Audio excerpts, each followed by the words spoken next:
নমস্কার, পিঙ্কি কিচেনে সবাইকে স্বাগত। আজ আমি তোমাদের একদম নতুন ধরনের একটা রেসিপি করে দেখাবো। এখানে আমি বোনলেস চিকেন নিয়ে নিয়েছি 200 গ্রাম মতো। চিকেনের মধ্যে আমি প্রথম গোলমরিচের গুঁড়ো আর একটু ভিনিগার মাখিয়ে রেখে দিচ্ছি 15 থেকে 20 মিনিটের জন্য। কিছুক্ষণ পর তোমাদের আমি আবার দেখাচ্ছি। দেখো 15 থেকে 20 মিনিট আমার হয়ে গেছে। এবারে ঢাকনাটা খুলে আমি এখানে দিয়ে দিচ্ছি 2 চামচ মতো কর্নফ্লাওয়ার আর একটা ডিম আর কর্নফ্লাওয়ার দিয়ে ব্যাটারটা খুব ভালো করে আমি তৈরি করে নিয়েছি। আর একদিকে আমি ফ্রাইং প্যান বসিয়ে দিয়েছি। ফ্রাইং প্যানের মধ্যে দিয়ে দিয়েছি বেশ কিছুটা পরিমাণে সাদা তেল। তেলটা আমার গরম হয়ে গেছে। এবার এক এক করে আমি চিকেনের টুকরোগুলোকে ভেজে নেব। চিকেনের টুকরোগুলো কিন্তু লম্বা লম্বা করে সরু সরু করে কেটে নিতে হবে। বড় বড় হলে এটা খেতে ভালো লাগবে না। এবার এক এক করে তেলের মধ্যে এগুলোকে আমি ভেজে নেব। এক পিঠ আমার হয়ে গেছে, আর এক পিঠ আমি উল্টে দিচ্ছি। একটু লাল লাল করে এটাকে ভেজে নিতে হবে। গ্যাসের ফ্লেমটা একদম মিডিয়ামেতে রেখে এগুলোকে ভাজতে হবে একটু সময় ধরে। তাড়াতাড়ি করলে কিন্তু এগুলো হবে না, একটু সময় ধরে এটাকে করতে হবে। দেখো লালচে ভাব হয়ে গেছে, আর একটু সামান্য পরিমাণে হবে।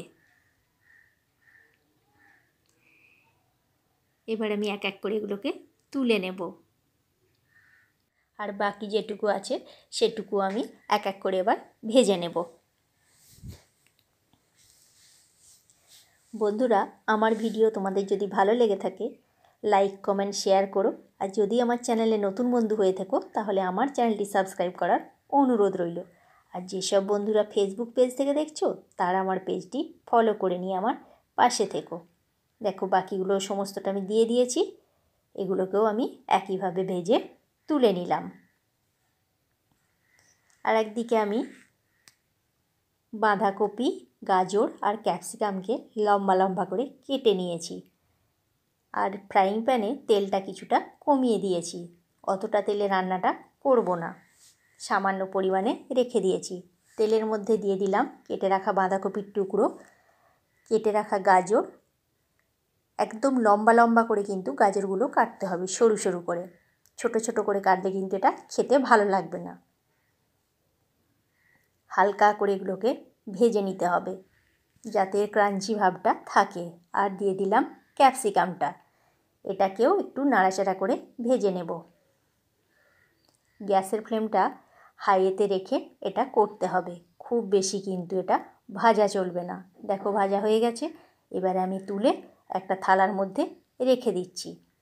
আর ওই ফ্রাইং প্যানের মধ্যে আর কিছুটা পরিমাণে তেল দিলাম। তেলের মধ্যে দিয়ে দিলাম 1 চামচ মতো রসুন কুচি গ্রেড করে রাখা, আর দিয়ে দিলাম আদা গ্রেড করে রাখা 1 চামচ মতো। রসুন আর আদা খুব ভালো করে তেলের মধ্যে ভেজে নিতে হবে। রসুন আর আদাটা আমার ভাজা হয়ে গেছে। এবার এই পর্যায়ে দিয়ে দিচ্ছি একটা মিডিয়াম সাইজের পেঁয়াজ কুচি। দেখো পেঁয়াজটাও আমি লম্বা লম্বা করেই কেটেছি। পেঁয়াজটাও হালকা করে নাড়াচাড়া করে ভেজে নেব।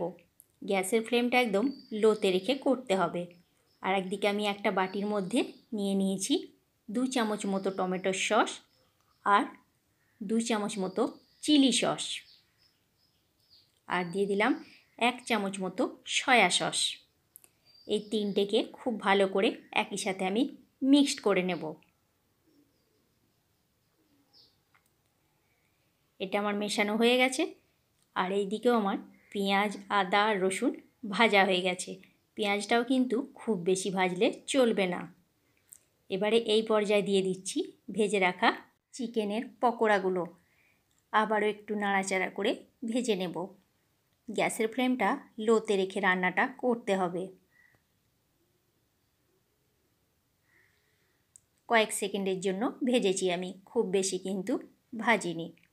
এবারে এই পর্যায়ে দিয়ে দিচ্ছি যে সসটা আমি তৈরি করে রেখেছিলাম, সেই সসটা আমি এর মধ্যে দিয়ে দিচ্ছি। আর বাটিটা ধুয়ে সামান্য পরিমাণে একটু জল দিয়ে দিচ্ছি।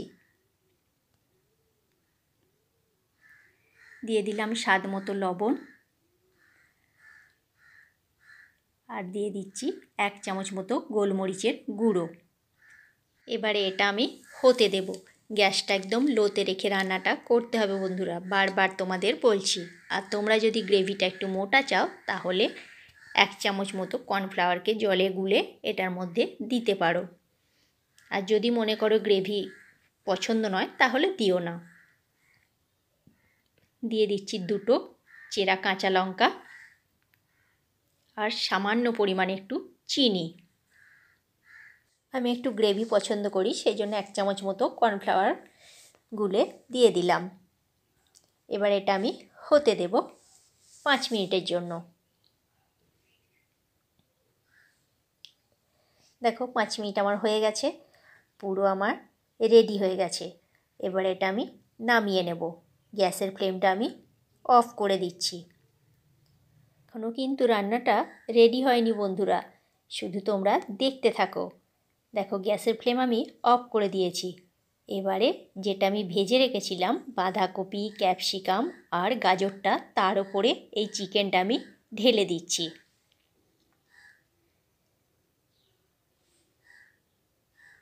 এর নাম হচ্ছে চিকেন অ্যান্টনি। যেহেতু লম্বা লম্বা করে আমি সব কিছু কেটেছি, সেই জন্য তোমাদের নামটা আমি এবার বলে দিলাম। এবারে একটা চামচের সাহায্যে এটাকে খুব ভালো করে মিশিয়ে নিতে হবে। এটা এত সুন্দর খেতে হয় কি বলবো তোমাদের বন্ধুরা, দেখতে কতটা সুন্দর হয়েছে দেখছো। এবার এটা পরিবেশনের জন্য আমি ছড়িয়ে দিচ্ছি ওপর থেকে একটু সামান্য পরিমাণে সাদা তিল, আর দিয়ে দিচ্ছি সামান্য পরিমাণে একটু ধনেপাতা কুচি। তাহলে তৈরি হয়ে গেল আমার চিকেন অ্যান্টনি। এটা লুচি, রুটি, পরোটার সাথে কিংবা ফ্রায়েড রাইসের সাথে অসাধারণ খেতে লাগে। তোমাদের কেমন লাগলো তোমরা কমেন্ট করে কমেন্ট বক্সে অবশ্যই জানিও বন্ধুরা। আজকের মতো এইখানেই, নেক্সট ভিডিওতে দেখা হচ্ছে তোমাদের সাথে আগামীকাল। ততক্ষণ পর্যন্ত ভালো থাকবেন, সুস্থ থাকবেন।